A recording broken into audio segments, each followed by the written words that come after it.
ಜನತೆಗೆ ಕೈ ಮುಗಿದು ಕೇಳ್ತೀನಿ, ಡಾಕ್ಟರ್ ಕೆ ಸುಧಾಕರ್ ವೋಟ್ ಹಾಕಬೇಡಿ. ಪ್ರಜಾಪ್ರಭುತ್ವಕ್ಕೆ ಅವರು ಮಾರಕ.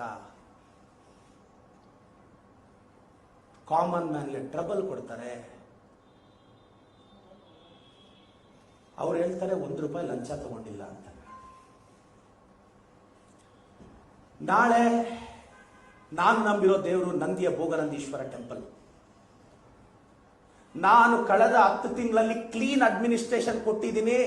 ಯಾವನ ಹತ್ರನೂ ₹1 ಚಾಚಿಲ್ಲ, ಕೈ ಚಾಚಿಲ್ಲ ಅಂತ ನಾನು ಪ್ರಮಾಣ ಮಾಡಕ್ ನಾಳೆ ರೆಡಿ ಇದ್ದೀನಿ ನಂದಿ ದೇವಸ್ಥಾನದಲ್ಲಿ. ಅವರು ಕೋವಿಡ್ ಟೈಮಲ್ಲಿ ₹1 ಮುಟ್ಟಿಲ್ಲ, ಹಗರಣ ನಡೆದಿಲ್ಲ ಅಂತ ನಾಳೆ ಅವ್ರು ಪ್ರಮಾಣ ಮಾಡಕ್ ರೆಡಿ ಇದ್ದಾರ? ಅವ್ರು ಬಂದು ಪ್ರಮಾಣ ಮಾಡ್ಲಿ, ಅವ್ರ ಬಗ್ಗೆ ನಾನು ಮಾತಾಡೋದು ನಿಲ್ಲಿಸ್ಬಿಡ್ತೀನಿ. ನೀವು ಪ್ರಾಮಾಣಿಕರಾದ್ರೆ ಬನ್ನಿ ಈಗ. ಅಂಡ್ ನನ್ನ ಮಾಧ್ಯಮ ಸ್ನೇಹಿತರಿಗೂ ಹೇಳ್ತೀನಿ, I am ready to declare my assets in front of media. Well Sudhakar have a guts to declare his assets. Source ಹೇಳಬೇಕು. ಈಗ ಕೇಳಿ ನೀವು ಪ್ರಶ್ನೆ, ಬೈದು ಬಿಡ್ತಾರೆ, ಅಯೋಗ್ಯ ಅಂತಾರೆ. ಅವ್ರು ಹೇಳ್ತಾರೆ ನಾನು ಅಯೋಗ್ಯರ ಬಗ್ಗೆ ಮಾತಾಡಲ್ಲ ಅಂತ. ಸುಧಾಕರ್, ನಾನು ಅಯೋಗ್ಯರ ಬಗ್ಗೆ ಮಾತಾಡ್ತೀನಿ, ನೀವು ಮಾತಾಡಲ್ವೇನ? ನಮ್ಗೆ ಅಯೋಗ್ಯರ ಬಗ್ಗೆ ಮಾತಾಡೋ ಅಭ್ಯಾಸ. ಮತ್ತೆ ವಿಚಾರಕ್ಕೆ ಬಂದಾಗ, ಸುಧಾಕರ್ ಅವರು ಆಲ್ರೆಡಿ ಲೈವ್ ಸ್ಟ್ರೀಮ್ ಅಲ್ಲಿ ಇರ್ತಾರೆ. ಯಾರು ನೋಡಿದ್ರು ಅವ್ರು ನೋಡ್ತಾ ಇರ್ತಾರೆ. ಯಾವುದೋ ಒಂದು ಗ್ರೂಪ್ ಅಲ್ಲಿ ಅವ್ರು ನೋಡ್ತಾ ಇರ್ತಾರೆ, ನನಗೆ ಗೊತ್ತು. ಅಖಾಡಕ್ಕೆ ಬಂದಿದ್ದಕ್ಕೆ ಥ್ಯಾಂಕ್ಸ್ ಸರ್. ಬಟ್ ಅವರೇ ಹೇಳ್ಕೊಂಡಿದ್ದಾರೆ, ಜ್ಯೋತಿಷ್ಯಗಳು ಹೇಳಿದ್ದಾರೆ ಇನ್ನ 3 ಸಲ ಸೋಲ್ಬೇಕಂತೆ ಅವರು. ಇವಾಗ ಒಂದ್ಸಲ, ನನ್ನ ಮೇಲೆ 2 ಸಲ ಸರ್, ಅಷ್ಟೇನಾ? ಅಂದ್ರೆ ಅವ್ರ ಜಾತಕದಲ್ಲೇ ಆಗಿದೆ. ನಮ್ಮೂರಲ್ಲಿ ಮಾತಾಡ್ತಾರಪ್ಪ, ಇದು ನನ್ನ ಮತ್ತೆ ಎಲ್ಲ ಬೈಬೇಡಿ. ಯೂಟ್ಯೂಬಲ್ಲಿ ಹಾಕೊಂಡು ಹೊಡಿತಾರೆ. ನಾವು ಬಾಯಿಗೆ ಬಂದಾಗ ಅಬ್ಬಬ್ಬಬ್ಬ. ನನ್ನ ಸ್ನೇಹಿತರು ಕೇಳಿದ್ರು, ಪ್ರದೀಪ ಹಂಗೆಲ್ಲ ಕೆಟ್ಟದಾಗ ಟ್ರಾಲ್ ಮಾಡ್ತಾರೆ, ಕೆಟ್ಟದಾಗ ಬೈತಾರೆ, ನಿನಗೇನು ಅನ್ಸಲ್ವಾ? ನೋಡಪ್ಪ, ರಾಜಕೀಯಕ್ಕೆ ಬಂದ ಮೇಲೆ ಪರ್ಸನಲ್ ಟಾರ್ಗೆಟ್ಸ್ ಇರುತ್ತೆ, ಅಟ್ಯಾಕ್ಸ್ ಇರುತ್ತೆ, FIRs ಇರುತ್ತೆ, ಕುತಂತ್ರ ಇರುತ್ತೆ, ಕಾಲು ಎಳಿತಾರೆ, ಬೆನ್ನಿಗೆ ಚೂರಿ ಹಾಕ್ತಾರೆ.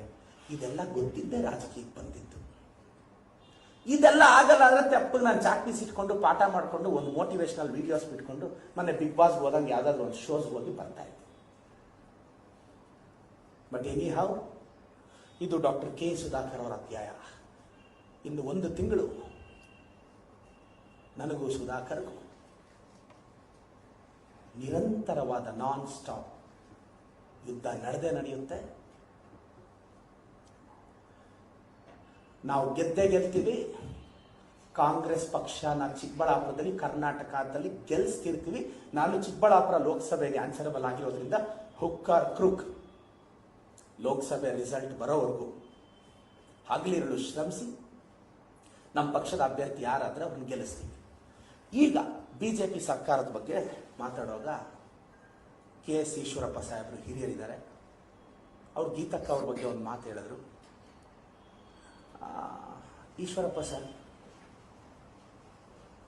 ನಿಮ್ಮನ್ನು ಯಾವತ್ತೂ ನಾಯಕ ಅಂತ ಬಿಜೆಪಿ ಪಕ್ಷ ನಿಮ್ಮನ್ನು ಒಪ್ಕೊಂಡೇ ಇರಲಿಲ್ಲ ಸರ್. ನಿಮ್ಮನ್ನು ಸಪೋಸ್ ಒಪ್ಕೊಂಡಿದ್ದಿದ್ರೆ, ನಾಯಕ ಅಥವಾ ಬ್ಯಾಕ್ವರ್ಡ್ ಕಮ್ಯುನಿಟಿ ಲೀಡರ್ ಅಂತ ನಿಮ್ಮನ್ನ ಬಿಜೆಪಿ ಒಪ್ಕೊಂಡಿದ್ದಿದ್ರೆ ನಿಮಗೆ ಟಿಕೆಟ್ ತಪ್ಪಿಸ್ತಿರ್ಲಿಲ್ಲ ಸರ್. ನಿಮ್ಮ ಮಗನಿಗೆ ಟಿಕೆಟ್ ತಪ್ಪಿಸ್ತಿರ್ಲಿಲ್ಲ ಸರ್. ನಿಮ್ಮ ಪಕ್ಷನೇ ನೀವು ಲೀಡರ್ ಅಂತ ಒಪ್ಕೊಂಡಿರಲಿಲ್ಲ, ಅದಕ್ಕೆ ನೀವು ಫೇಸ್ ಮಾಡ್ತಿದ್ದೀರ ಪ್ರಾಬ್ಲಮ್. ನಿಮ್ಮ ತಪ್ಪಲ್ಲ ಸರ್. ಇವತ್ತು ನೀವು ನಿಮ್ಮ ಪಕ್ಷದವ್ರನ್ನ ಮಾತಾಡಿ ಸರ್. ನಮ್ಮ ಗೀತಕ್ಕ ಬಗ್ಗೆ ದಯವಿಟ್ಟು ಮಾತಾಡಬೇಡಿ ಸರ್. ಪ್ಲೀಸ್ ಬಾಯಿ ಮುಚ್ಕೊಳ್ಳಿ ಸರ್, ನನ್ನ ರಿಕ್ವೆಸ್ಟ್. ನೆಕ್ಸ್ಟ್ ಬಿಜೆಪಿಯವರು ಬೆರ್ರಿ ಬಿಲ್ಡಪ್ ಕೊಡ್ತಿದ್ದಾರೆ.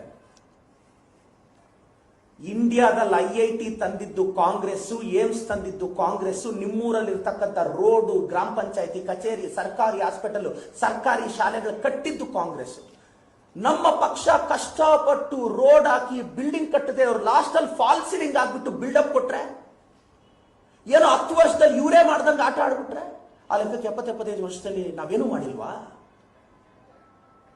ದೊಡ್ಡ ದೊಡ್ಡ ಯೋಜನೆಗಳನ್ನ ತಂದವರು ಯಾರು? ಅವತ್ತು ಬಿಜೆಪಿ ಪಕ್ಷದ